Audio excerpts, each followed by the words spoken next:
સુરેન્દ્રનગર જિલ્લામાં 77મા પ્રજાસત્તાક પર્વની ઉત્સાહભેર ઉજવણી કરાઈ। ચુડા તાલુકામાં ગોખરવાડા ગામે 77મા પ્રજાસત્તાક પર્વની શાનદાર ઉજવણી કરાઈ।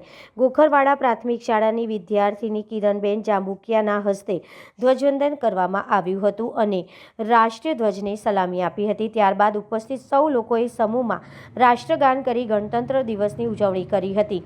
આ તકે સૌરાષ્ટ્ર ઝોન કક્ષાએ બાળ વિજ્ઞાન પ્રદર્શનમાં ગોખરવાડા પ્રાથમિક શાળાની બંને કૃતિઓ પ્રથમ નંબર પ્રાપ્ત કરનાર બાળ વૈજ્ઞાનિકોને અભિનંદન પાઠવ્યા હતા। સૌરાષ્ટ્ર ઝોન કક્ષાએ બાળ વિજ્ઞાન પ્રદર્શનમાં ગોખરવાડા પ્રાથમિક શાળાના વિદ્યાર્થીઓની બંને કૃતિઓમાં બાવળિયા અહમદ, ગમારા પરેશ, સિદાતર સોલેહા, સિદાતર આફિયા પ્રથમ નંબર પ્રાપ્ત કરી શાળા પરિવાર તેમજ ગોખરવાડા ગામને ગૌરવ અપાવનાર વિદ્યાર્થીઓને સન્માનિત કરાયા હતા।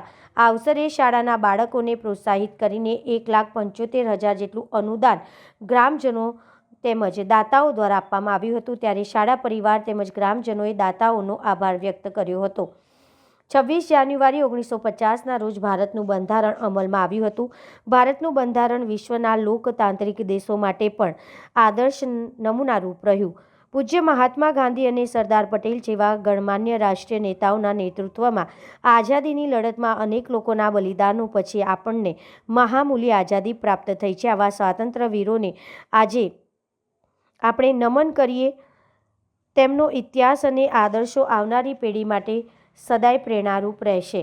આ અવસરે આપણે દેશની એકતા, અખંડિતતા અને લોકશાહી મૂલ્યોને વધુ મજબૂત બનાવીએ। રાષ્ટ્રીય પર્વની ઉજવણીમાં શાળાના વિદ્યાર્થીઓ દ્વારા સાંસ્કૃતિક તેમજ દેશભક્તિની કૃતિઓ રજૂ કરવામાં આવી હતી।